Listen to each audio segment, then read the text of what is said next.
Can you see my screen? Yes, I can see. Okay, I think we have to start from here, right? So, Yes. yeah, Cobra we did.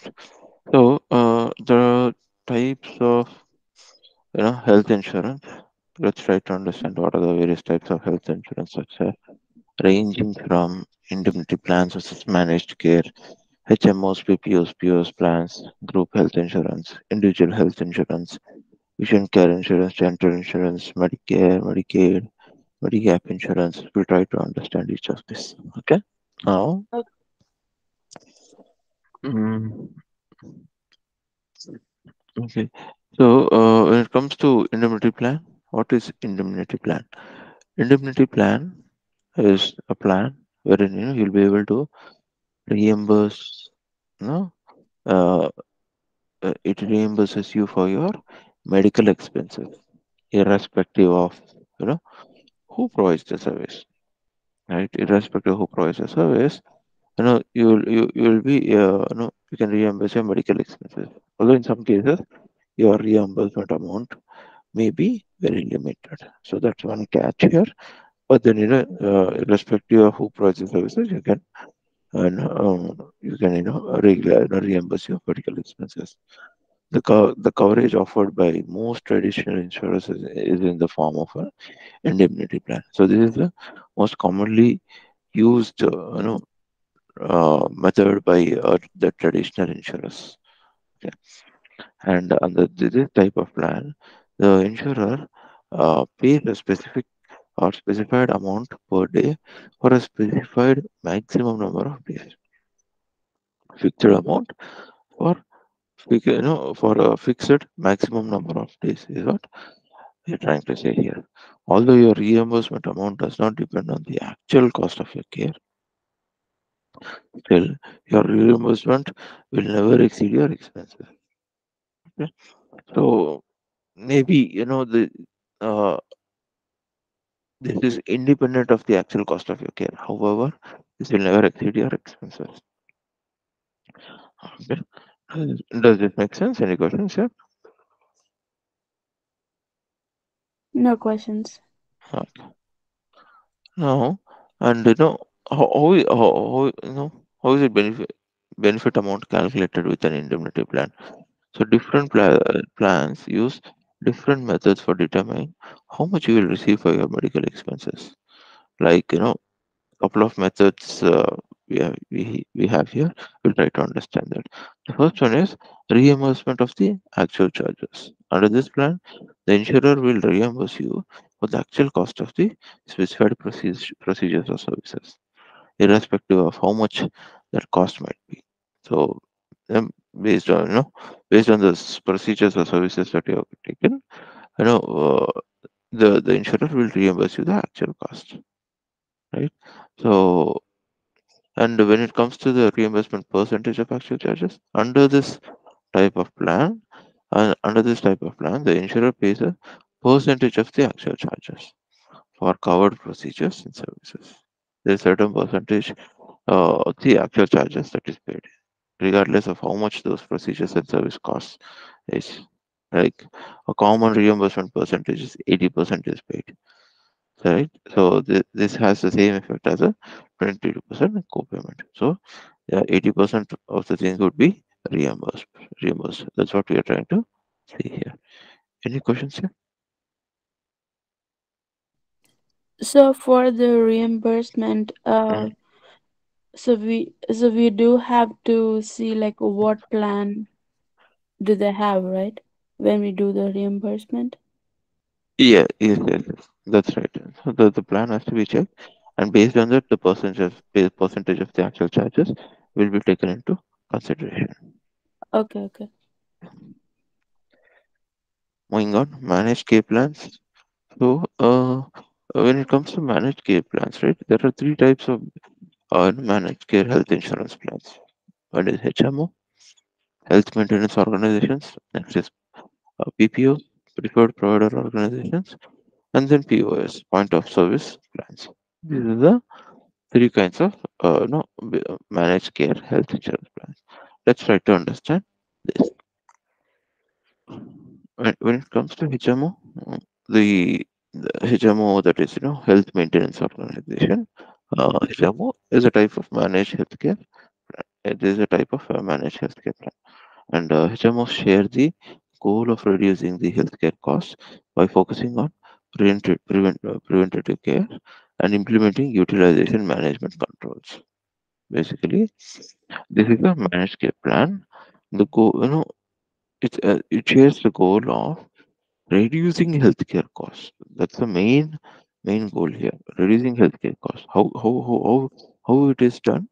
It is done by focusing on preventative care. By focusing on preventative care and implementing utilization management control. Right. So and implementing all the controls that we have in terms of management, we try to utilize it, and try to reduce the cost. But the idea is to reduce the cost here. And HMOs do not merely provide financing for medical care. They actually deliver the treatment as well. Here, they do not. They just don't just provide financing for medical care. So they actually focus on the treatment and deliver the treatment itself. That's the idea here. The doctors, hospitals, and insurers, all these people participate in the business arrangement. That is the HMO, right? So the participants mainly are here doctors, hospitals, and insurers. Okay, does this make sense? Okay, so HMO it's not insurance, but it's basically for the business. Yeah, it's mainly it's a type of healthcare plan. It's not insurance. I Yes. would say it's not insurance. Yeah. Okay, so it's not insurance, it's a type of healthcare plan that's for the organizations. Yeah, yeah.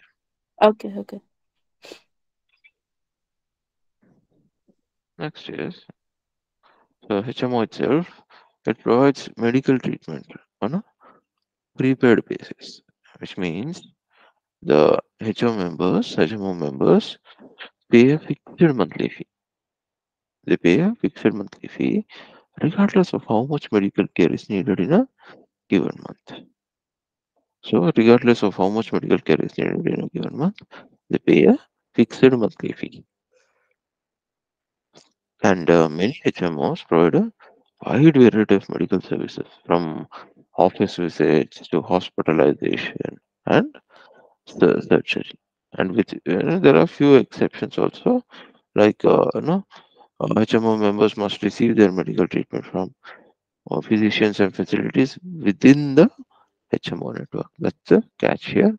So the treatment, and everything that you are receiving, it should be within the HMO network.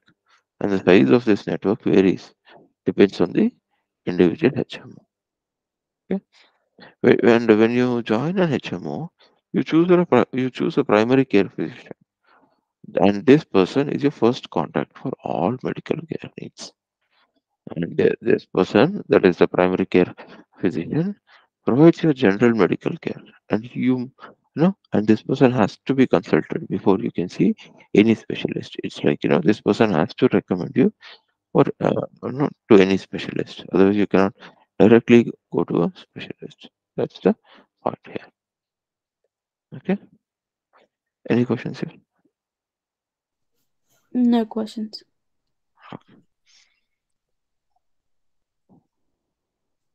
Now, what are the HR advantages of HMOs?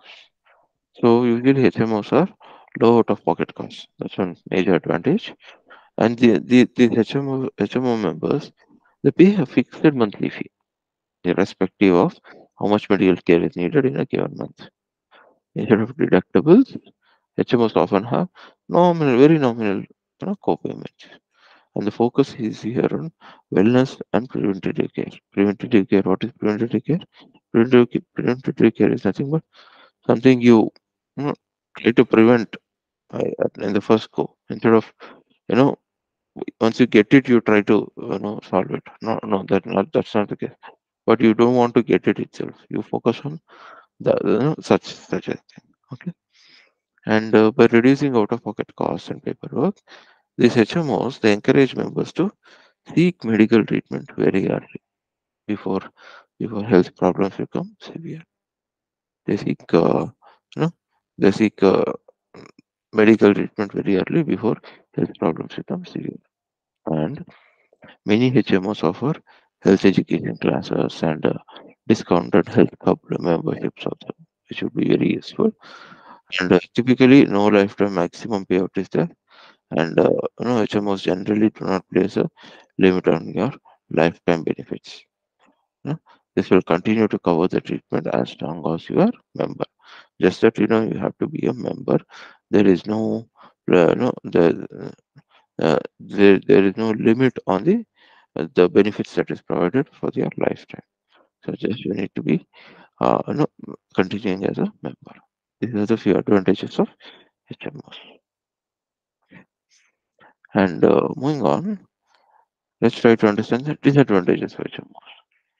So this very tight controls, you know, this can make it more difficult to get specialized care because you have to go to a primary physician and there you there will be a lot of rules and regulations and it's not easy to get a specialized care. That's one thing. And as a HMO member, you must choose a primary care physician. You must choose a primary care physician, and your primary care physician provides your general medical care and must be consulted before you seek care from another physician or specialist. Meaning, the single point of contact for you would be primary care physician, and everything depends on this particular primary care physician because he is the one who is who is either helping you to consult to other physician also, right? So the screening process helps to reduce cost both for the HMO and for the HMO member, but it can also lead to complications if your primary care physician doesn't provide the referral you need, right? So you just hope that there is a required referral would be provided, otherwise it would be challenging. And the care from non-HMO providers generally not covered here. So non-HMO providers care is not covered here, and except for emergencies occurring outside the HMO treatment area, HMO members are required to obtain all treatment from HMO physicians. So all the treatment has to be from HMO physicians. Okay. Okay. These are few disadvantages of HMO. Any questions here? No questions. Okay. Moving on. Let's try to understand on PPO. What is PPO? So PPO stands for Preferred Provider Organization. Preferred Provider Organization. Just like HMO, this PPO is a managed healthcare system where a group of doctors or hospitals provides medical service only to a specific group or association. Now this is provided only to a specific group or association. Huh? Right? So and this PPO, preferred provider organization, may be sponsored by a particular insurance company. This can be sponsored by a particular insurance company, by one or more employers, or by some other type of organization. So PPO physicians provide medical service to the policyholders or members of the sponsors at discounted rates. They provide medical services at a discounted rate and may set up utilization control programs to help reduce the cost of medical care. They help to the main motto or reason here is they help to reduce the cost of medical care. That's the main objective. And these PPO members pay for service as they are rendered. As and when they take service, they pay for it. And the PPO sponsor, it can be your employer or insurance company, they generally reimburse the member for the cost of the treatment, less any copayment percentage, meaning excluding the copayment percentage, they generally reimburse the cost of the treatment. right? And the price for each type of service is negotiated in advance, well in advance. The the cost for each service is negotiated with the healthcare providers and the with the preferred provider organization. Okay, these are a few points about PPO. Now, any questions here? No questions. Okay, let's try to understand the advantages of PPOs. So, when it comes to advantages of PPOs, they provide free choice of healthcare provider. So PPO members are not required to seek care from PPO physicians only. That's one advantage here. However, there is generally strong financial incentive to do so. So, for example, members may receive 90% reimbursement for care obtained from network physicians. You will get 90% reimbursement. But if you go for non-network physicians, if you go for treatment outside of the network, then you'll get only 60% reimbursement, right? So in order to avoid paying an additional 30% out of your own pocket, most PPO members choose to receive their healthcare within the PPO network. Right? That's how it is. No, they don't make it a mandate, but there's a catch. And out-of-pocket costs is generally limited. Here, healthcare costs paid out of your own pocket, that is, deductibles and co-payments, are very limited. Right? Healthcare costs paid out of your own pocket, deductibles and co-payments are limited. Typically, out-of-pocket costs for network care are limited to $1,200 for individuals and $2,100 for families. Right? So, out-of-pocket costs for non-network treatment are typically capped at 2,000 for individuals and 3,000 for families. Okay. Any questions? No. Next is when it comes to disadvantages of PPOs. The first one is it has less coverage for treatment provided by non PPO physicians. It provides less coverage for treatment provided by non PPO physicians, and it includes a lot of paperwork and expenses than HMOs. When compared to HMOs, here there is a lot of paperwork and a lot of expenses also. So as a PPO member, you may have to fill out paperwork in order to be reimbursed for your medical treatment. So additionally, most PPOs have larger co-payment amounts than HMOs, and you may be required to meet a deductible. That's the point here. So yeah. So additionally, most PPOs have larger co-payment amounts than HMOs, and you may be required to meet a deductible. Okay. These are few disadvantages of PPOs. Now, moving on, let's try to understand our POS plan, that is point of service plan. Okay.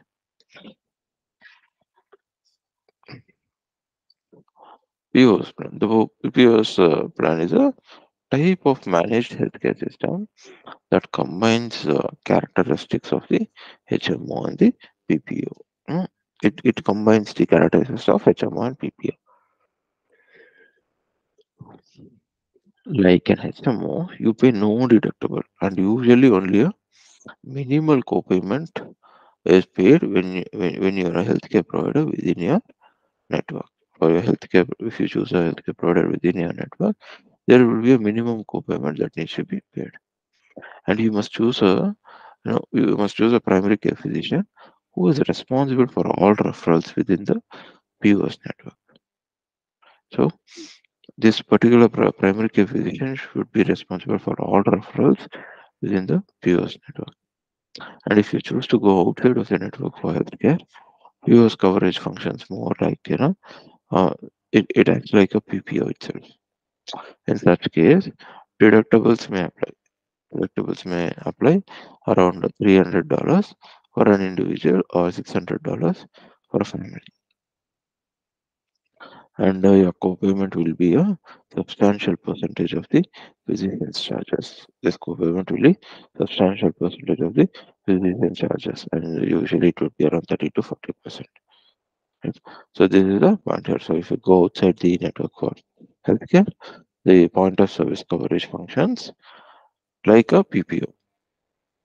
So you might have a deductibles of around $300 for each individual, and can be $600 for a family, and the co-payment will be a substantial percentage, which is around 30 to 40%. So this is point of service plan. Any questions here? No questions.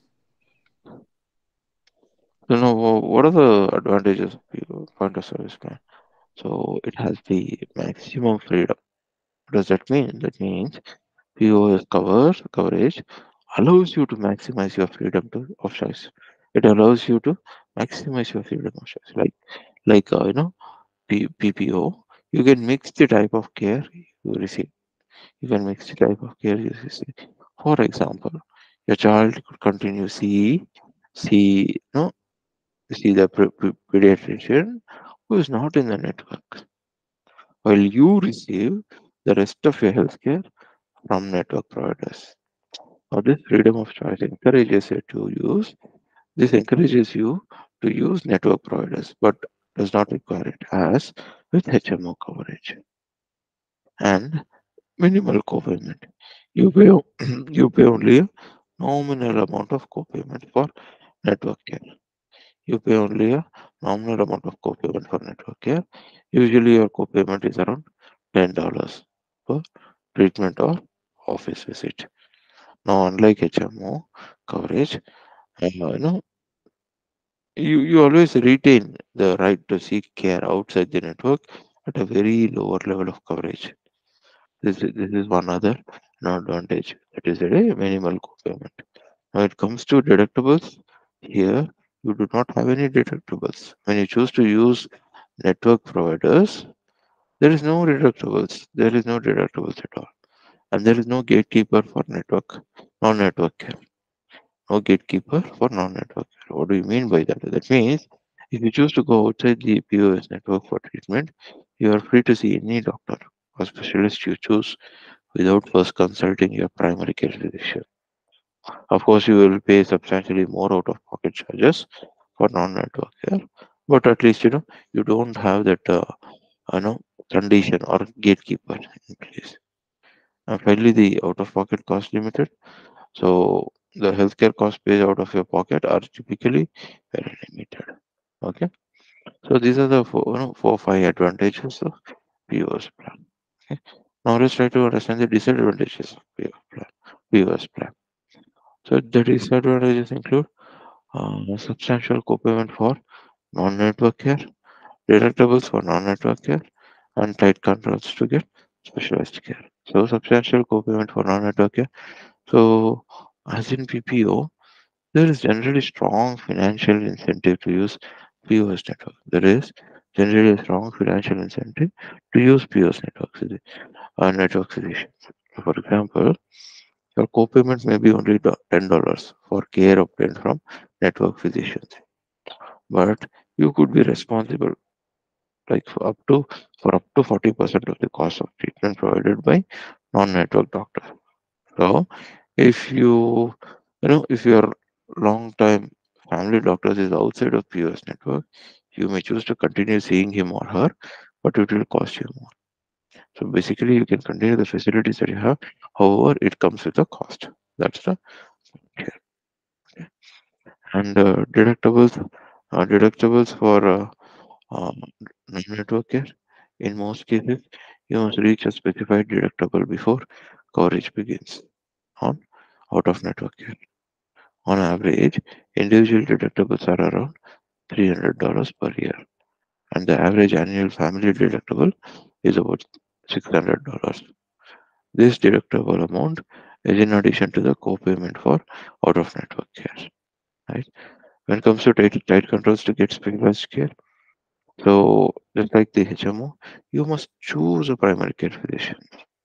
You must choose a primary care physician, and your primary care physician provides your general medical care, and must be consulted before you seek care from any other doctor or specialist within the network. So this you have to choose your primary care physician, and everything and every next step is based on the primary care physician. So that's the catch here, which means that you have very tight controls to get a specialized care. Okay. Any questions? No questions. These are disadvantages. So, yeah. Next is provider versus payer and NPI. So let's try to understand the difference between provider, payer, and NPI. Okay. Uh, so provider, who is a provider? A healthcare provider is an individual, group, or organization which provides medical or other health services or supplies. Basically, they provide the medical or other health services or supplies. This includes physicians and other practitioners.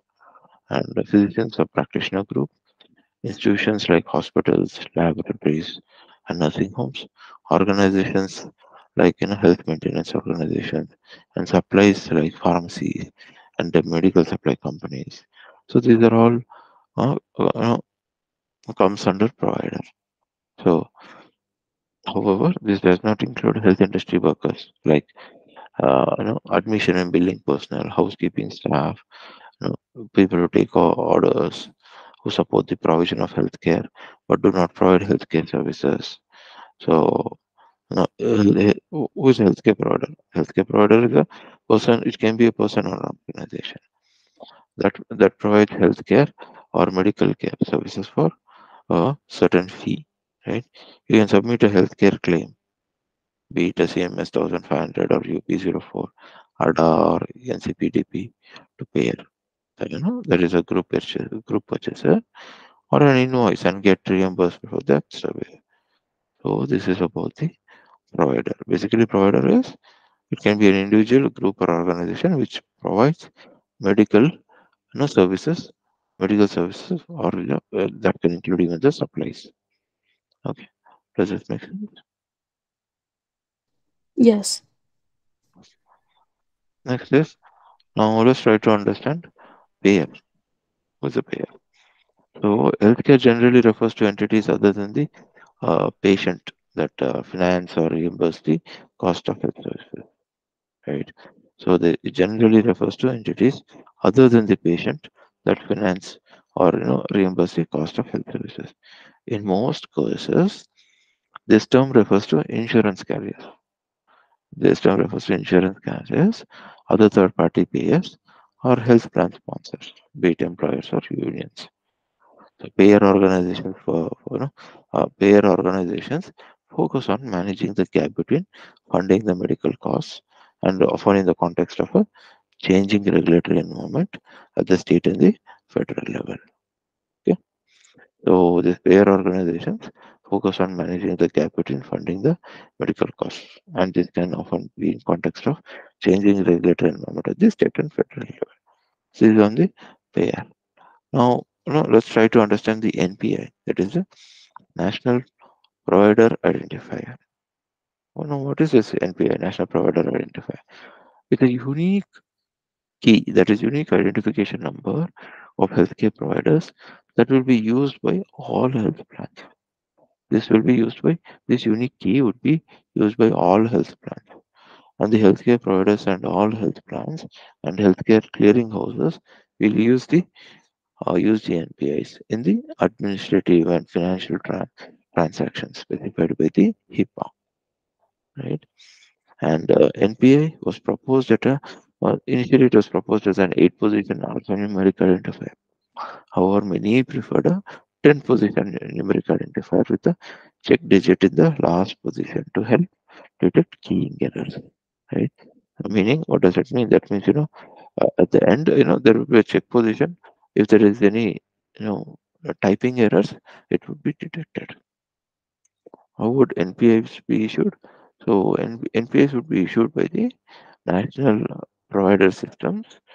Uh, the NPS organization members would carry out a number of functions.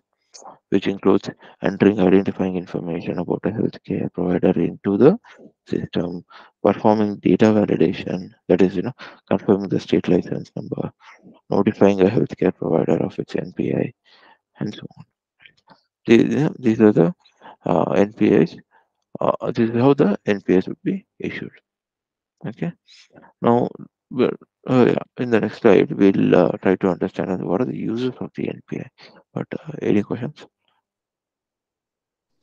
No questions. Okay. So yeah, what are the uses of the NPI? Basically, healthcare providers, you know, to identify themselves in the healthcare transactions, that is identified in HIPAA or related correspondence, right? So uh, this helps to identify themselves in the healthcare transactions, and healthcare providers to identify other healthcare providers in healthcare transactions or related correspondence. So this also helps healthcare providers to identify other healthcare providers in any kind of transactions or any kind of other related correspondence. Right? And healthcare providers on prescriptions. This helps to identify healthcare providers on prescriptions also. Health plan to coordinate benefits with other than health plans, meaning it helps to coordinate benefits other than about anything else apart from the health plans. And healthcare clearing houses in their internal files to create and process standard transactions and to communicate with healthcare providers and health plans. So, healthcare clearing houses, this in their internal files, this helps to create and process standard transactions and to communicate with healthcare providers and health plans. And electronic patient record system to identify treating healthcare providers in patient medical records. These are all the uses of the NPI. Okay, makes sense. Any questions? No questions. Okay. Next is about something called as EDI transactions. Right? So maybe we'll cover the EDI transactions tomorrow. Are you available tomorrow by any chance? Tomorrow, yes. Yes. Okay. I'll let you know on the time, but Okay. we'll try to continue and close it. Okay. I think we'll be done in one more class. Okay. Okay. Yeah. Okay then. We'll catch up tomorrow. Thank Okay. you. Thank you. Thank you. Take care. Bye. Bye.